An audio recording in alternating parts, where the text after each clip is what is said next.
Good afternoon, everyone, and welcome to this Ask SENSS open webinar.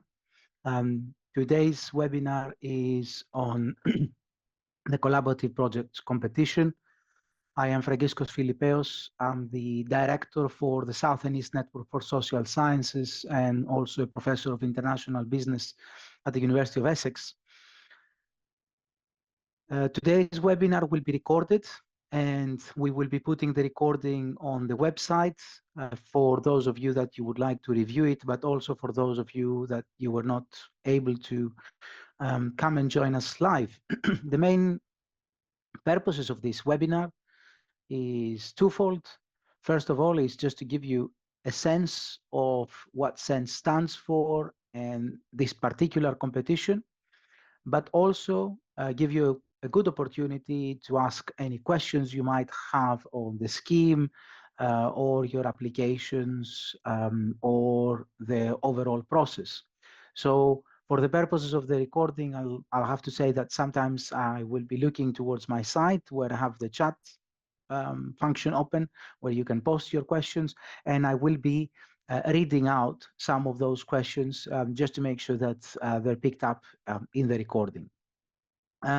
So the kind of structure of this talk is first of all to give you some information around SENSS, who we are, what we do, what you expect to get if you get the studentship.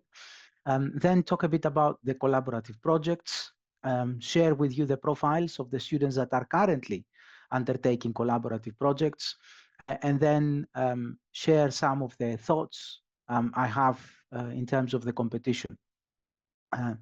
I play a relatively major role in this competition, in the sense that the way we handle collaborative projects is over the summer, we ask supervisors to submit proposals. This year we had 34 proposals submitted overall from supervisors across all institutions that belong to SENSS. And then a selected panel evaluates those proposals. I usually chair that panel sometime in October. We reviewed all 34 proposals, excuse me, and we decided to proceed with funding 9 of them. And these are the 9 proposals that I'll talk a bit more about later on, and are the ones that we advertise in jobs.ac.uk, on the website, and findthephd.com.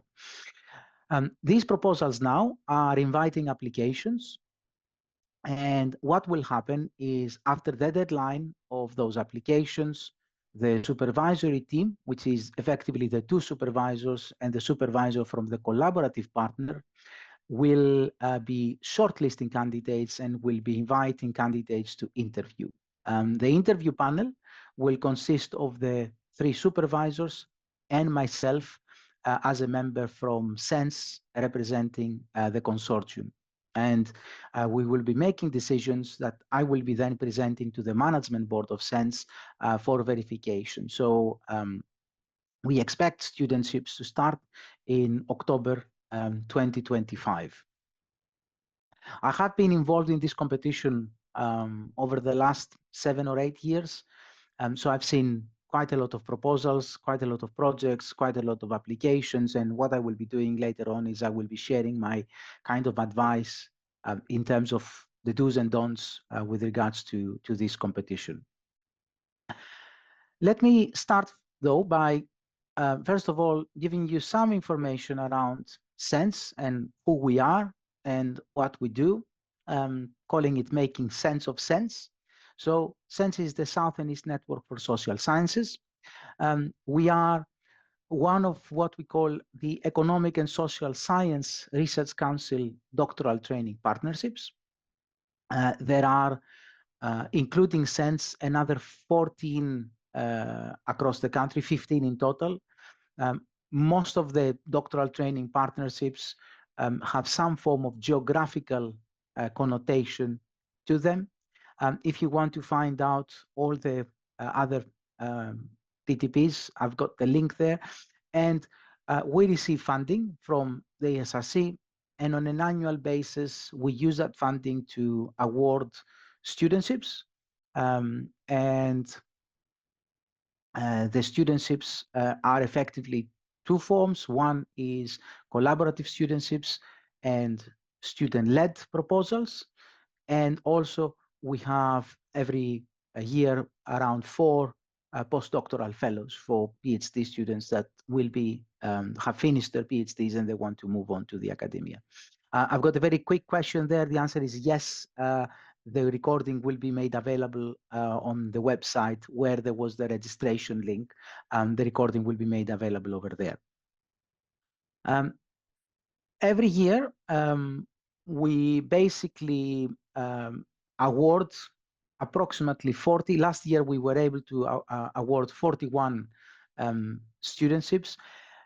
And last year and this year, 9 of those studentships are from what we call collaborative projects. There are 8 institutions that form the partnership, and it's worth mentioning them because what's going to happen is once you become a SENSS student, you will get access to the training across all those 8 institutions. And those are University of East Anglia, University of Essex, which is what we call the coordinating institution, Goldsmiths, City, Lincoln, Cranfield, Middlesex, and Roehampton. And as I said, those 8 institutions are the ones that host student-led applications as well as collaborative studentships. Now, once you get through the door and you become a SENSS student, you will get access not only to funding for your PhD. So as a PhD scholar, you will be receiving a stipend. The stipend at the moment is determined by the SRC, and it's roughly over £20,000. Those of you that you will be based in a London institution, you will also receive something that is called the London allowance, which is about £2,500 in addition to cater for the extra cost of living in London. But also you will receive your fees paid, your full fees paid. And a usual question that people ask here is, I'm an international student. I obviously have international fees to pay. What happens? Will I be asked to pay extra? The answer is no. So from SENSS, the host institution will receive the home fee, and then all 8 institutions have agreed as part of our equality and diversity that they will not be charging any additional fees to international students. So the fee is completely waived. You won't have to pay any fees, irrespective of whether you're a home or an international student for the PhD. So the stipend, the fee, plus a relatively small amount, but it's about just over £3,000 of funding for research purposes throughout your PhD. And you could use that funding to attend conferences, to basically buy any access to data you might need, anything that is related to your PhD, and you need extra funding. There is that small pot of money, which is individual, £3,000 per student, that you can tap into, and we call it the Research Training Support Grant, RTSG. But except from these financial benefits, you will also have access to significant training. Just to give you one example, at the moment, the training leads of SENSS and myself were putting together a series of workshops around the use of artificial intelligence in producing academic research, talking about how do you use AI to conduct a literature review, how do you use AI to analyze data. We've got exclusive access to something which is called Sage Campus. So this is provided by the publisher Sage, and the exclusive access to Sage Campus covers several online workshops that you could do at your own time. And this is accessible through our virtual learning environment, our VLE. There are also opportunities for what we call overseas visits. You can apply to visit another institution overseas, something you can discuss with your supervisor. We've got a winter induction and an annual conference. Just to give you again one example, our annual conference this year will take place in Cranfield University. It's going between the 9th and the 11th of July, and the theme of the conference is social sciences beyond academia. I'm talking about how social sciences can reach out and provide solutions to organizations outside of the academic world. And in order to do that, we build on what I have there, an existing network of over 200 external partners, which they offer us, collaboration, work placement opportunities, things like that. So it's not simply the opportunity to do the PhD, but it's also a significant opportunity to undertake additional training, to go to conferences, to develop important skills. And not only that, but given that this is a collaborative project, you get a significant opportunity excuse me, to work with an external organization, an external collaboration, and develop those very crucial skills around engagement with externals and then impact. And it really matters to be able to not only produce knowledge, but to be able to apply that knowledge directly to an organization that is hungry for that knowledge, and work with a collaborative partner and the collaborative supervisor and actually see a real change being made there. The way we have organized SENSS is across 6 thematic panels, and most of the collaborative proposals fit one or two of those panels. The way these thematic panels have been developed was around sustainable development goals. What are the grand challenges that we're facing? ESRC priorities, which is our funder and the funder priorities, but also on the basis of the research strengths of the 8 partners for SENSS. We've got themes around sustainability and climate emergency, health, well-being and social care, justice institutions and social change, resolving uncertainty and addressing crisis, digital social science and advanced methods in social economic research. And you will see later on when I start talking about a bit about the projects that each of those projects fits one of those 6 themes. Now, what better in terms of giving you some food for thought and looking at the profiles than simply give you what are the current collaborative project students. So every year we run this competition. Last year was the first one under the new doctoral training partnership that we were able to run the competition.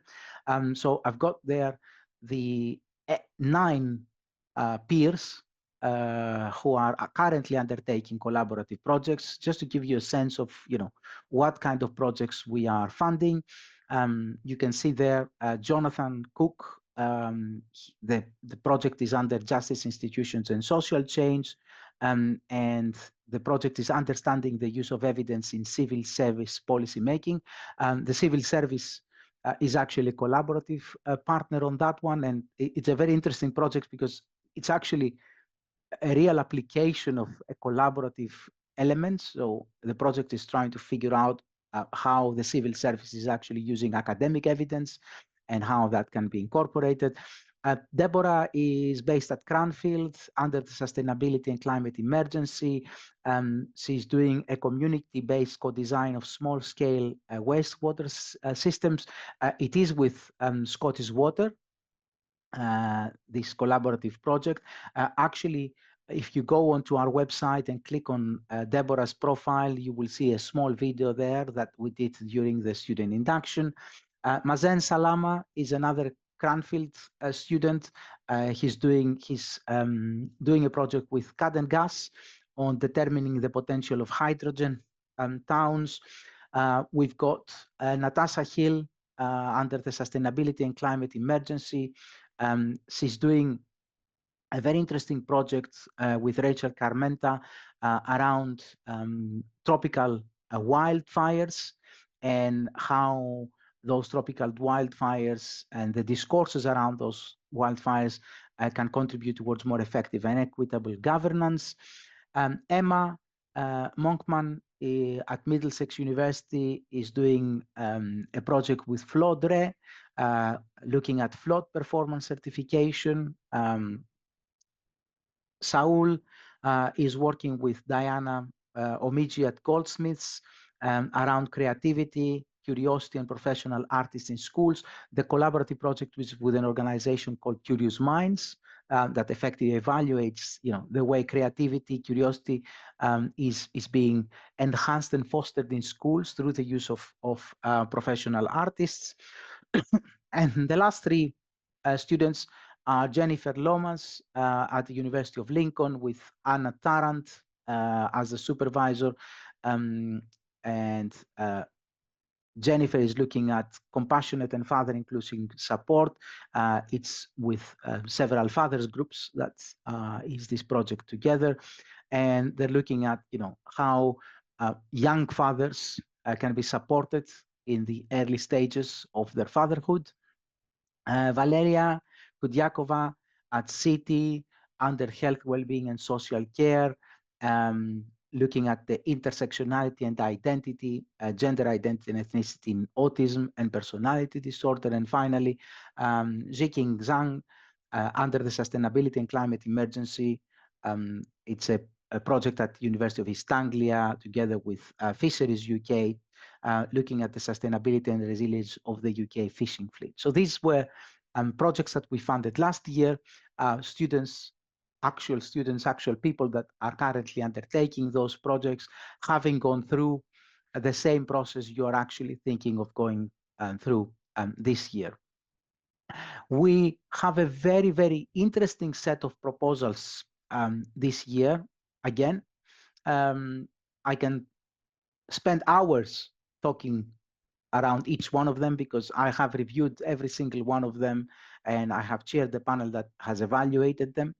In no particular order, the first one comes from health, well-being, and social care at the University of Lincoln. You can see it's with Lincolnshire Children and Young People's Complex Needs Service. The topic is learning from children and young people with complex needs about their experiences of trauma-informed care, what works and why. The second one is around household dynamics and household debt. It's with money and pension service, and again, another Sylvie service with Sylvie Avram at the University of Essex. The third project is an exploration of cultural narratives about allocation of concern and their impact on suicidal ideation and behavior. It's with Hilary Norman under the health, well-being, and social care. It's based at Goldsmiths, and the East Sussex County Council Public Health Team is the collaborative partner. This is a particularly interesting project, and we are being very careful in the selection of the researcher there because it deals with a very sensitive issue around suicides and suicidal behavior. The next kind of project is understanding factors contributing to emotional overeating with Maria Laura Filippetti at University of Essex, again with Essex County Council. Sharing knowledge for building climate resilience among farmers in sub-Saharan Africa. This is a UEA, University of East Anglia, a project with Oli Musa Innovative Agriculture Services. This is one of those projects which I would kind of consider really, really important for changing the way we behave. Is looking at small farmers in sub-Saharan Africa and looking at how those small farmers can utilize technologies and share knowledge in order to build climate resilience. You've got the next project around autistic children and calling Gaming Up the Morning Routine. Is under health, well-being, and social care at the University of Essex, but it has also an element of digital social sciences, this project. It's through the use of an application that you will be looking at how you could support autistic children in their morning routine, and the company there is Spectrum Tailored Technology. And then we've got 3 more projects. The first one is around improving identification and access to support for low mood in boys. Again, a health well-being, University of East Anglia with Norfolk and Suffolk NHS Foundation Trust. Body Happy Schools program, again, body imaging, and this is again University of Lincoln with Dr. Camilla Invine, Body Happy organization. And the last one is breaking the cycle, understanding how mothers moderate the impact of intimate partner violence on children's cognitive development in the Dominican Republic with Maria Santana at the University of East Anglia and the Psychosocial Care Center. So these are the 9 projects that we are currently advertising, and we're looking for potential applicants and students to undertake. Each one of those projects has, as you've seen, a collaborative partner. And the way this collaborative partner will be involved is through a supervision. So there will be a named supervisor from the collaborative partner, giving you the opportunity to discuss the implications and the implementation of your research findings to the partner organization, but also giving you access to data, access to office, access to resources, and overall support from that partner.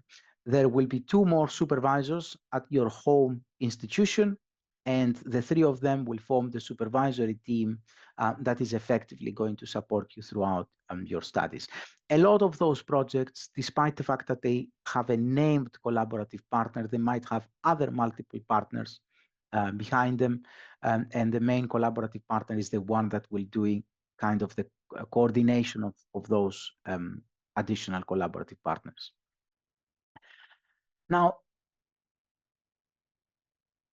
crucial in all that is effectively deciding which project or projects fit with your interests.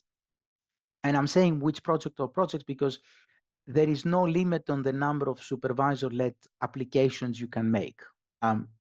Someone, and I know this is an extreme, someone could apply to all 9 projects. You know, there's nobody stopping you from actually making multiple applications, especially around projects that might have similarities or projects that kind of are in the same theme. Someone could argue that it's worth investing in applying into more than one project. Should you be successful, we will ask you to choose, of course. And what usually happens is we have a list of preferred and reserved candidates, and we might move to the reserved candidate. So bear in mind that unlike the student-led competition where you're only allowed 1 application, for the collaborative projects competition, you could make as many applications as you like to as many projects as you like. And in order to apply, there are 3 stages.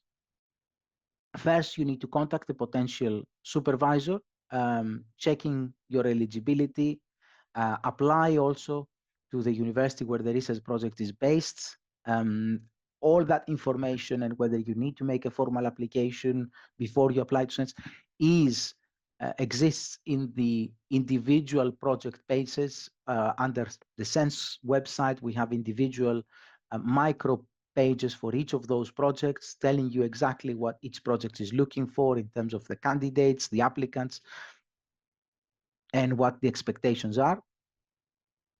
Then you need to log in through HI Apply and complete the online application. I'm afraid we won't be accepting printouts or other forms, email applications or anything like that. Every single application has to be recorded through HI Apply. And I will be talking a bit about the criteria and what you need to be doing and how you need to be thinking about your application, because effectively the panel, both for shortlisting as well as for the interview, will be using those criteria to judge your application. So contact the potential supervisor. Contact details are again on the website. Express your interest, Some of the supervisors ask you to have a mini discussion with them before you actually make the formal application. Go online, do your formal application through HI Apply, and ensure that you meet or you discuss the criteria that I will be discussing in the next few minutes in order to make sure that you get the best possible chances of at least being shortlisted and then being interviewed. Now, some useful information, or what I would call the, excuse me, the frequently asked questions.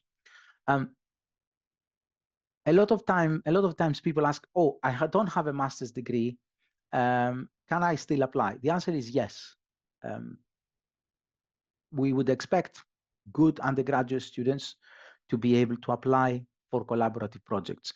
Effectively, what will happen is, as part of your application, we're asking you several questions around your prior studies, your prior work experience, your prior life experience. And on that basis, we do what we call a development needs analysis. And through that development needs analysis, we basically evaluate your ability to undertake the project, but also we evaluate and identify potential gaps you might have in terms of research methods training.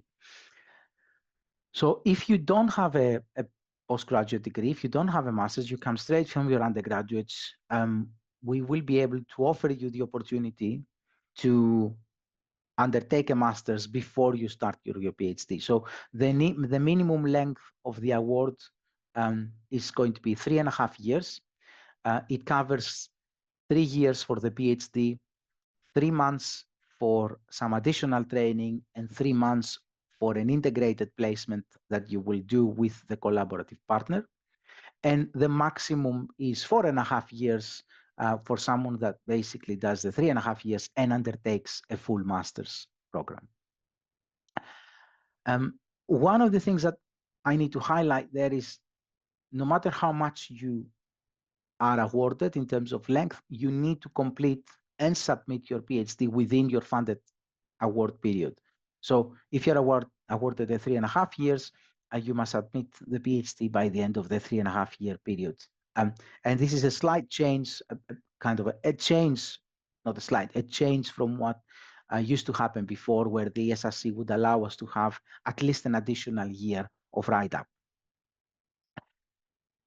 Important dates and time to remember: 12 noon Greenwich Mean Time on Monday, the 24th of February, is the application deadline.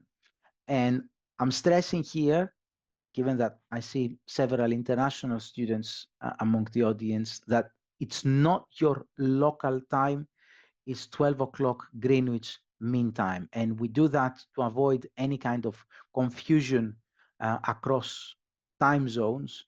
So no matter which time zone you belong to or your country belongs to, you need to calculate what time is 12 o'clock Greenwich Mean Time. And that's the absolute final deadline for submitting a SENSS application.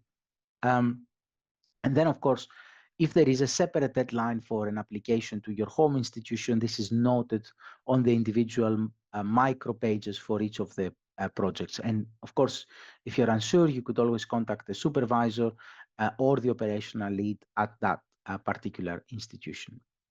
If you are shortlisted, the project supervisor will ask you to attend an interview. And at the moment, those interviews, dates and times are being finalized. Most of them will be in the first 2 weeks of March. So usually the panels take about a week to come up with shortlisting. We shortlist up to 3 or 4 candidates per project with a view to have at least 1 preferred and 1 reserved candidates. And interviews usually take place in either online or hybrid format. In the vast majority of cases where I will be joining, they will be in a hybrid format because I can't be in several places at the same time. So I will be joining most of those interviews online. And And so far, over the last few years, we have conducted those interviews online, especially to give the opportunity to international candidates to attend those interviews without actually having to travel to the UK. Now, how do we evaluate applications? And obviously, here, it's very different from what we do in the student-led, because at the student-led, as we call student-led competition, which has closed today, we would expect students to submit a proposal. And then we would expect students to tell us why they're good fit, and we will also evaluate the supervisory support and the collaborative element and things like that. Now, the quality of the proposal and the quality of the supervision have already been assessed in this competition. And with the assessment of those two criteria, we have effectively allocated funding to those 9 proposals. So what remains to be addressed is who is the right candidate and why that individual is the right candidate. So what we look for is we look for someone that can genuinely demonstrate an interest to the project. Occasionally, we get people that have significant professional background in the area.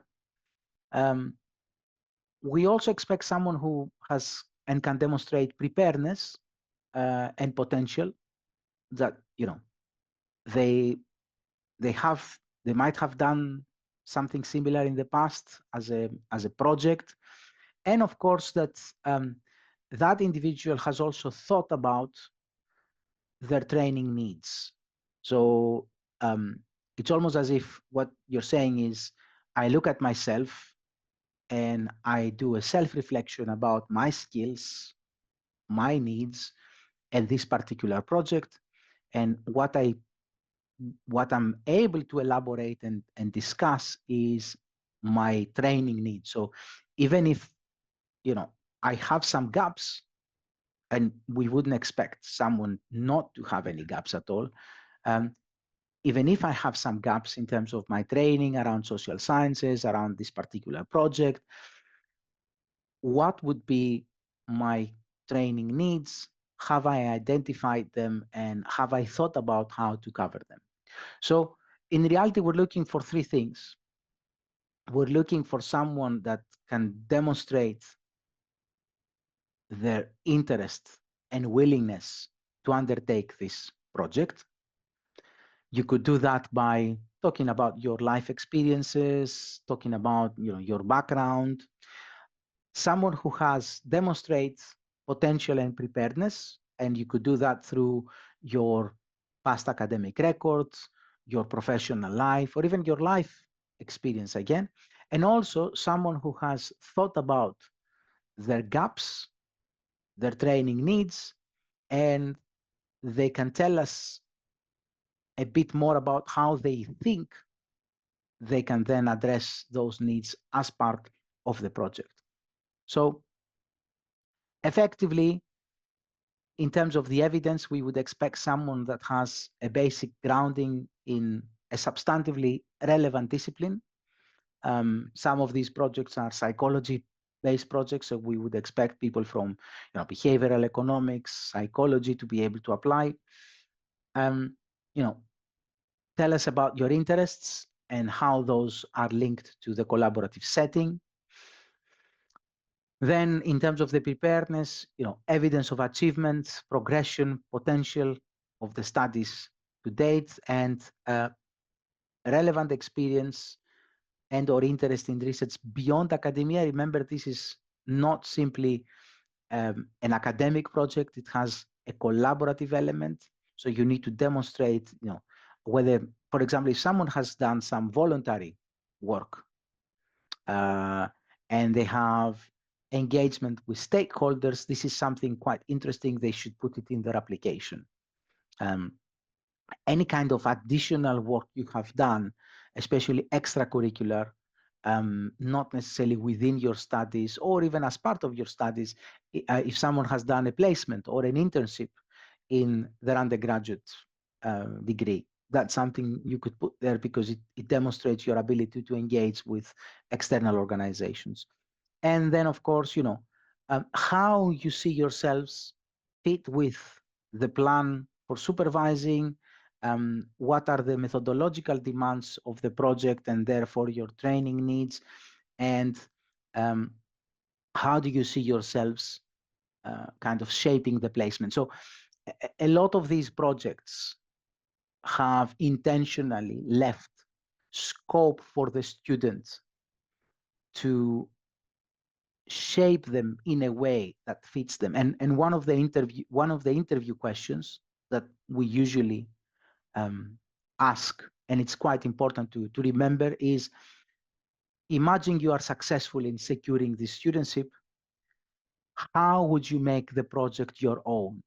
What would be your contribution to this project? And it's really important because obviously the supervisor and the supervisory team have shaped a shell of a project with a collaborative partner, but projects are live organizations, if I may say it like this, and they can change shape or form depending on who undertakes them, what is the kind of ontological and philosophical stance as a researcher, but also through the interaction of social sciences subjects, humans, you might even change what the project is all about. And that's the interesting thing with social sciences, that it involves the interaction with people, with human beings, and therefore a lot of the time the projects can actually be reshaped to tailor and fit the needs.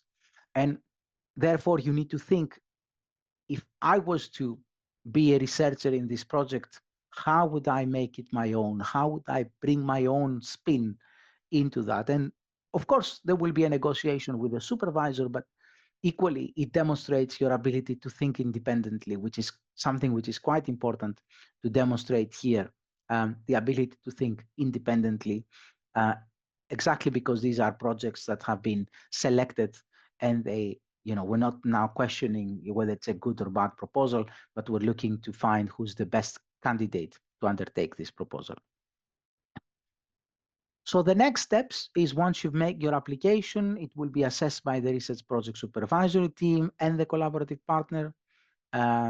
You will be asked to attend an interview. And as I said, usually the interview panel is the supervisory team, a representative from the collaborative partner, and myself. We have a set of questions that we ask. Sometimes there are technical questions, sometimes less technical, depending on the nature of the project.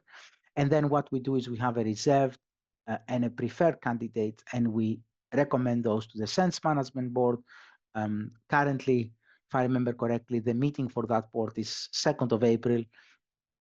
And at that point, you will be confirmed, your studentship will be confirmed, and you will receive an offer letter. So usually by mid-April, about a week after the board, we let you know whether you have been awarded the studentship and you're starting, excuse me, in October 2025. Proposals can be, studentships can be on a part-time or full-time basis. And that's something that we can discuss. We have cases even this year that some of the collaborative project students, they're doing it part-time because they have existing jobs, and therefore they can't do it on a full-time basis. I think that's all from my side.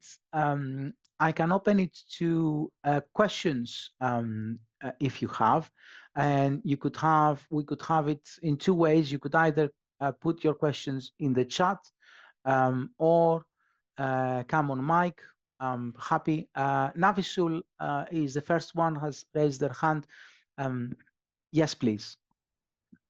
Thank you, Professor, for having me in this session. Thank you actually for conducting the session for us.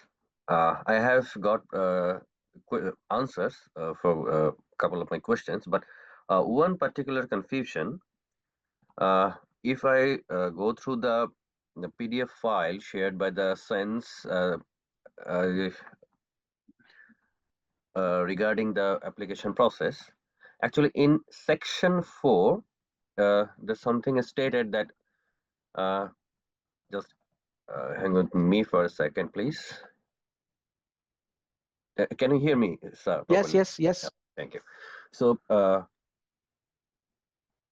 for the student personal information draft, there has been stated that the 30,000 characters roughly will be the minimum limit, and in the section 9 for the personal statement, there's written that something around 3,500 words maximum limit. So is this the personal statement of 3,500 words will be including or excluding this 30,000 actually? No, the Uh, personal statement is different from that section of the application. So we ask you to provide you with a personal statement. Usually, the personal statement covers slightly wider perspectives of why you want to do. So you might want to think of it in two ways. One is you've got a personal statement that talks about you in general and why you want to undertake a PhD. What is your exactly. general career aims and things like that. And then you've got a section in the application which asks you to justify and tell us why you think you are the right person for this specific project. So there are two things there. One is the motivation element, which is, why do I want to do a PhD? And if you want to get some more information on that, you could visit one of the student-led webinars I did for the student-led competition, where I start with some advice, how to draft a personal statement. The recordings are on the website. And then the specific section is around yourselves and this specific project and why you are the best person to undertake this project. Got it. Thank you. I think that's all from my part for Okay, now. thank you. So, is possible, sir, is possible regarding during the application completion, if any confusion arises, are you open to receive any email from us if it's possible? Yes, we are more than happy to answer questions. And if there are technical questions, I'll forward them on to our admin person who is looking into issues with the system, because I don't have the expertise of knowing Thank you. the HCI apply. But I'm happy to funnel those questions and send them to the appropriate people. Thank Um, you. And the final one, sir. Uh, you stated three steps of the application. First, application completion for the university first within the deadline given, and after that we should fill up the SENSS application. Right? Is this the right process, sir? So for each project, for some projects, there's only a requirement for the SENSS application to be filled. Okay, For other projects, you might need to also to apply to the home, excuse me, to the home institution. For each of those projects, the application is described very clearly in the micro website of that project. got it, sir. Thank you. Thank you very Thank you. much. Right. I'll take Martina's question and then I'll go to the chat questions. Hi, good morning. My question is, I'm currently doing my master's degree here in Italy, and I will be graduating on October 2025. Mm-hmm. My question is, during the application project, do I have to sign as if I had already graduated for my master? Because I know the PhD will be starting in October and I will be graduating during the same month. Mm-hmm. My question is, will I be considered as a master student? So what effectively you would need to provide is a current transcript of your master's with any marks that you have already received. And in the application, you will effectively be saying that you're currently studying towards a master's, which means that once you start in October, we would expect you to have finished that master's in October when you start. If there is issues around the overlap of the dates, I wouldn't worry too much about that at the moment. You know, we're always we always have ways of finding. You know, for example, if you graduate on the 10th of October, but we expect you to start on the 1st, that shouldn't be a problem. So what you say in your application is that you're currently in the process of studying towards a master. You give us some information about that master's and how that master's equips you with the relevant tools for the particular project. Okay, thank you very much. You're welcome. Right, let me take some questions from the chat. Emma is asking whether projects are equally open to mature students. Projects are equally open to everyone. Actually, this is why I've showed earlier the profiles of the existing collaborative students, because you will see, obviously from the pictures, I can't disclose dates of birth, but you will see from the pictures that not all of them are the typical, you know, person that has simply finished their masters and they want to move on the PhD. And one of the interesting points I have to say with these projects, which last year was particularly evident, is that these type of projects invite applications from people that have sometimes relevant work experience in that particular sector. And what they want to do is they want to come back into studies and, you know, do a PhD because they want to conceptualize the knowledge and the experience they have developed and built over the years. And within SENSS, we would welcome these kind of applications. And within SENSS, we have a very good network and structure of support for people that have left the academic world for several years and now they need to come back. So the answer is not only simply to mature students, but everyone is eligible to apply. The second question is, under section 4, studentship details, the guidance emphasizes addressing key points such as my reasons for applying, my suitability for the project's contribution to academia. So as I said there and explained earlier, what you need to highlight is why you believe you're the best person for that proposal. And that could be your academic skills, your professional skills, or your life experiences. And by utilizing those three things, you should be talking about why you think you can deliver towards this project. So that would be my priority under that section. So I would almost, if I want to put it in a very, very basic format, I would see what are the goals of the project and how my academic skills, professional skills, and life experiences can actually help me address those goals. So that's the most important element. You don't need to include a literature review. You don't need to include a suggested methodology there. These are usually things that we would explore with you during the interview. You could, if you have experience with collaborative partners or working with external collaborations, that's something that you could put there. I would put that under the professional kind of experience. So that would be my priority. Next question is from Josie. In terms of applying to the allocated university, is this something that we would have to do prior to the deadline, or this is depending on the project? Josie, I said earlier, this depends on the project. So there are some universities that are relatively flexible in their approach, and they have allowed applicants to simply apply through SENSS. And what is going to happen then the preferred and the reserve candidates will be asked to submit a formal application for a PhD at that university.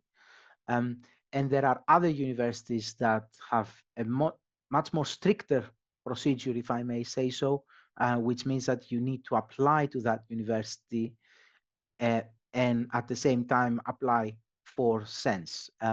It has to do with the way some institutions wish to keep a record and an audit trail of who has applied for these studentships.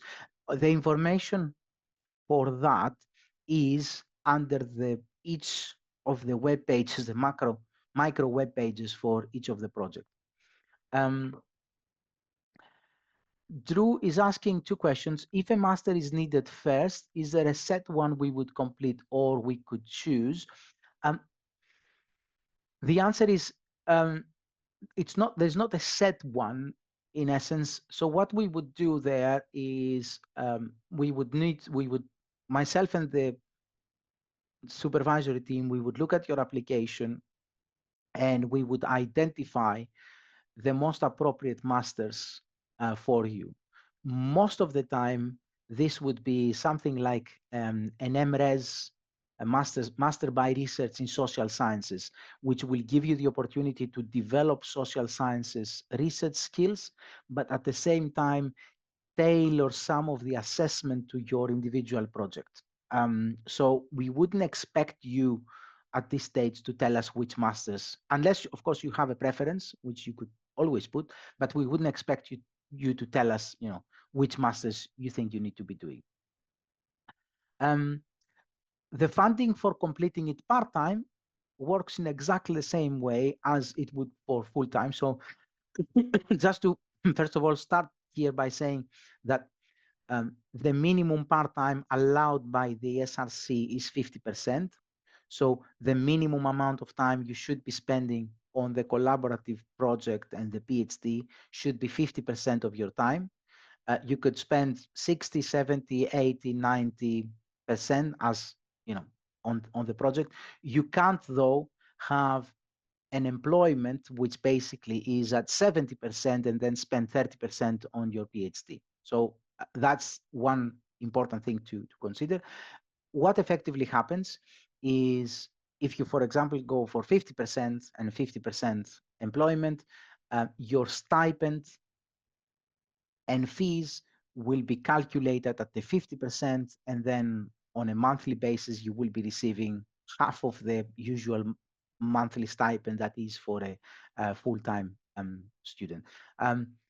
In the vast majority of cases, the stipend is a tax-free sum. So it's not part of your overall income, effectively. So that would work the funding for time. And of course, if it's 50%, and for example, you have been awarded the 3.5 years, effectively that 50% of stipend will be stretched out to 7 years. So you will be receiving that stipend for 7 years. Bear in mind that at the moment, the grant which funds these studentships doesn't finish until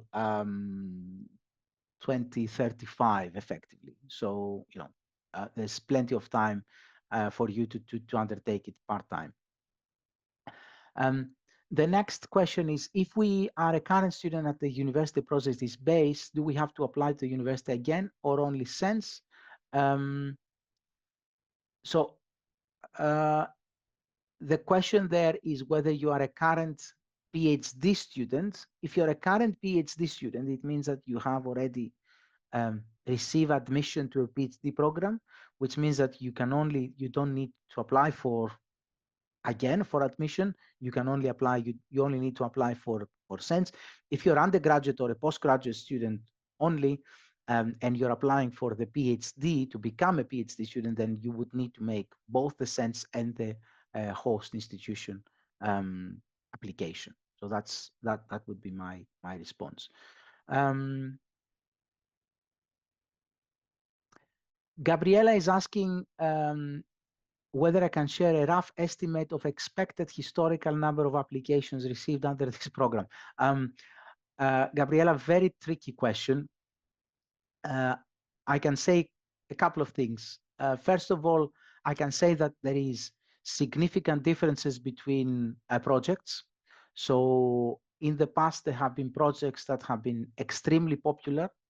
And when I mean extremely popular, I would say we have maximum applications we've ever received for a single project is in the region of 40. And there have been other projects which are relatively more focused and specialized, and therefore they don't attract significant interest. And therefore, we have received 7 or 8 applications. And the difference there is, of course, that sometimes in the specialized projects, the 7 or 8 applications are all of high quality, whilst in the more general projects, within the 40 applications, there could be several of them which are very speculative, and they don't necessarily fit well. So those are the boundaries. Anything between 8 and 40. So far this year, all projects have received applications, and I think there were at least a handful within the 9 that effectively have received more than 5 or 6 applications already. And we are, a month away from the actual deadline, over a month away from the actual deadline. So I hope I have addressed, just to highlight also, we usually shortlist 3 to 4 candidates for each of those projects. So, if a project has received 8 applications, 50% of those applications is actually shortlisted for interview, which is a very good chance to get the project.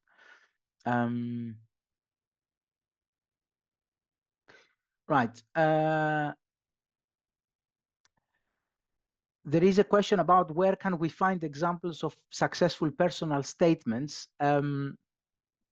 I'm afraid we can't give, in an ideal world, I would be able to share the personal statements, but because some of them contain confidential information, there are no, at least from SENSS, there are no examples of successful personal statements.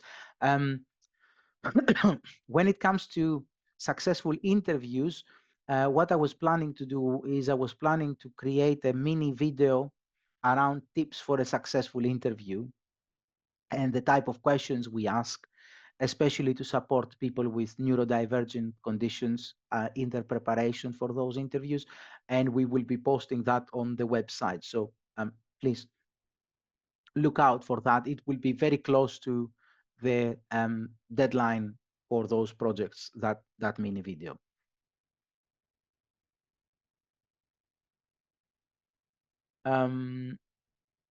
There is a question about upload your documents. Someone has only recently completed their MSc, not received an official certificate. That is absolutely fine. If you could use your informal transcripts available evidence of the degree completion. Yes. What's going to happen is if you get offered the studentship, the university which will host the studentship will ask you as part of the admission process to provide them with the official certificate of completion, which is further down the line and definitely after April, after you receive the kind of offer letter from SENSS. There is another question around if we apply for the PhD to be full-time, is there flexibility to change this to part-time? The answer is yes, but that's something that you would then have to discuss with your supervisor and the collaborative partner. And some of those projects are, as you would expect, time sensitive. And therefore, if the collaborative partner has made arrangements to basically work on this project for the next 3 years, and you then need to switch to part-time, they need to be in agreement with that. But generally, there is flexibility. So the SRC does permit students to basically undertake switch from full-time studies to part-time and vice versa from part-time to full-time.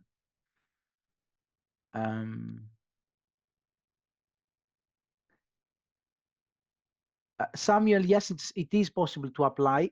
It has to do, so what I'm saying here is, as part of the application, we will ask you to give us information around your prior training.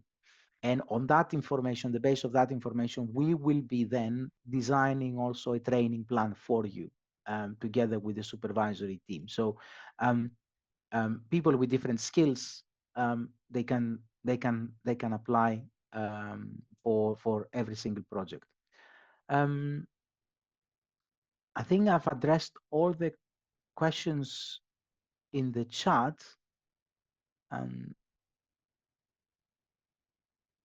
There's one more there. So I'll leave it a few more seconds, just if anybody wants to ask any other questions.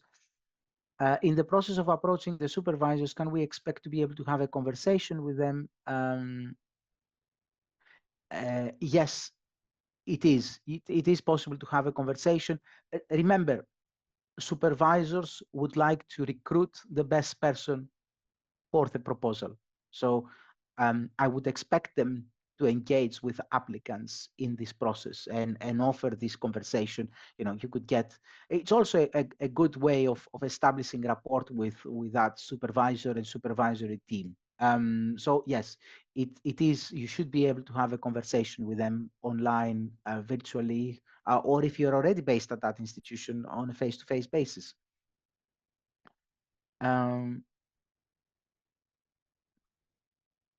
Is it only the next question is it only the final dissertation that the selected candidate is supposed to submit for the completion of PhD, or do we need to submit other related project reports as well? No, there is no other requirement as part of that. There's no additional reports. That's something you could discuss with the collaborative partner, of course, but as a formal requirement, at the end of the process, the expectation is that you will submit the PhD, the thesis, effectively.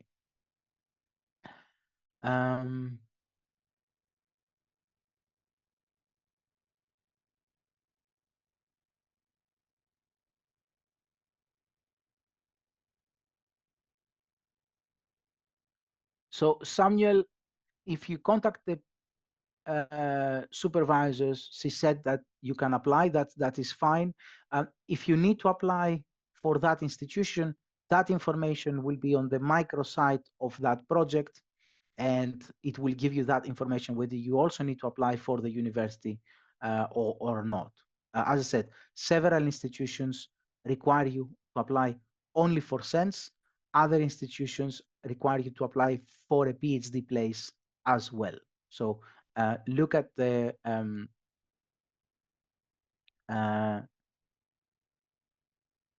look at the information there.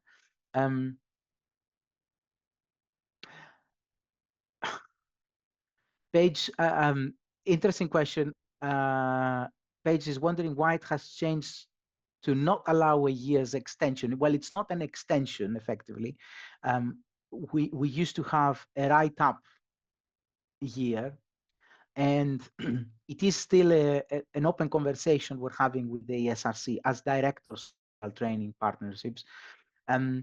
The very basic answer I can give, and the basic answer we have received from the ESRC, is that they're trying to harmonize what happens within the UK Research and Innovation. So UKRI is the umbrella organization under which 7 research councils, one of them is the Economic and Social Research Council, sit. The other ones are like the Medical Research Council, the Engineering and Physical Sciences Research Council, the Natural Environment Research Council. So most of the STEM research councils have the end of the funding period as the period of submission. And ESRC wanted, as part of the UKRI process, they wanted to harmonize that with the other councils. And that was their main push for changing their mentality. As I said, it's an open conversation. So far, We haven't managed to push the ESRC back, but no one knows what's going to happen in the future.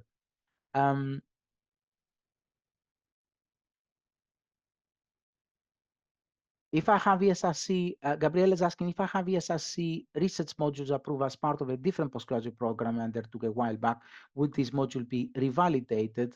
I would, of course, approach my university at the time for those transcripts so I can share details of those. You don't need to be revalidation. We have moved away from what we would call compliance training. We are looking now to assess the fit between your research skills and the skills required for that proposal. So there's no need to have prior training. Of course, if you have done ESRC research modules which were approved, that's absolutely fine. It gives us confidence in terms of your foundation around social sciences research methods.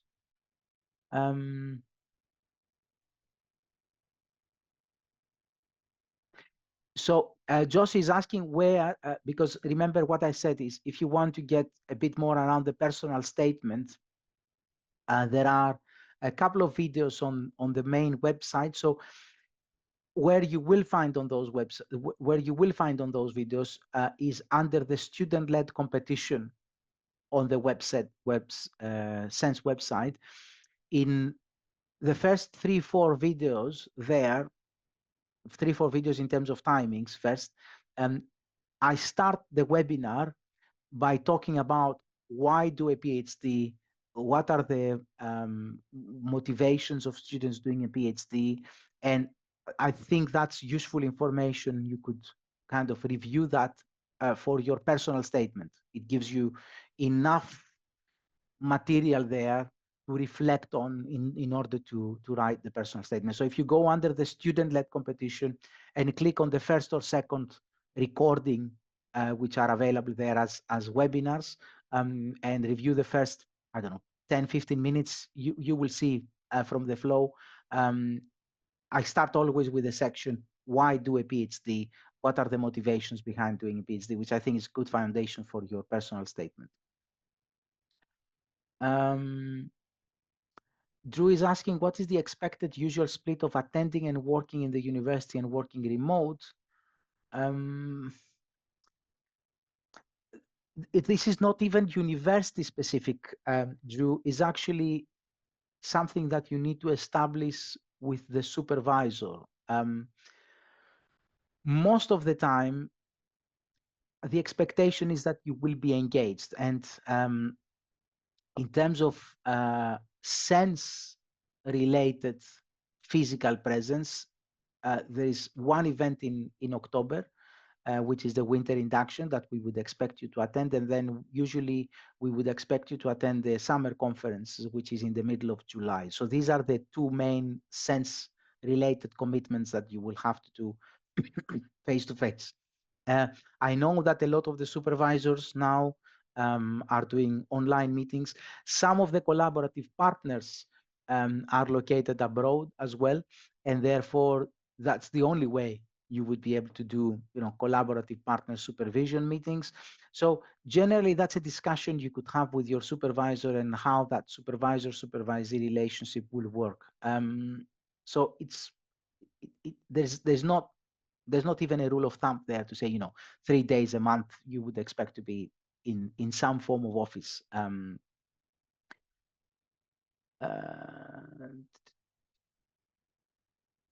Right. I think that's all in terms of questions I have received so far.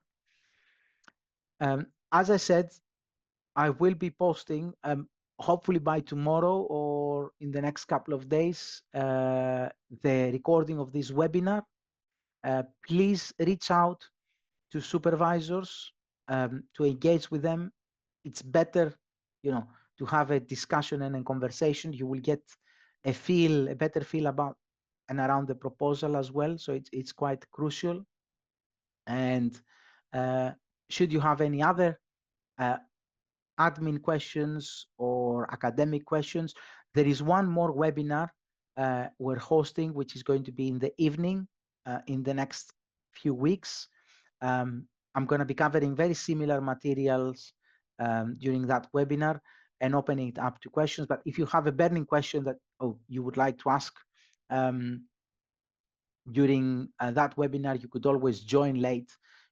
Come online, ask the question, and leave simply just to ask that question. So there's going to be one more opportunity for live engagement between you and myself, at least. And as I said, the most important would be to get in touch with your supervisors, the supervisors for the projects.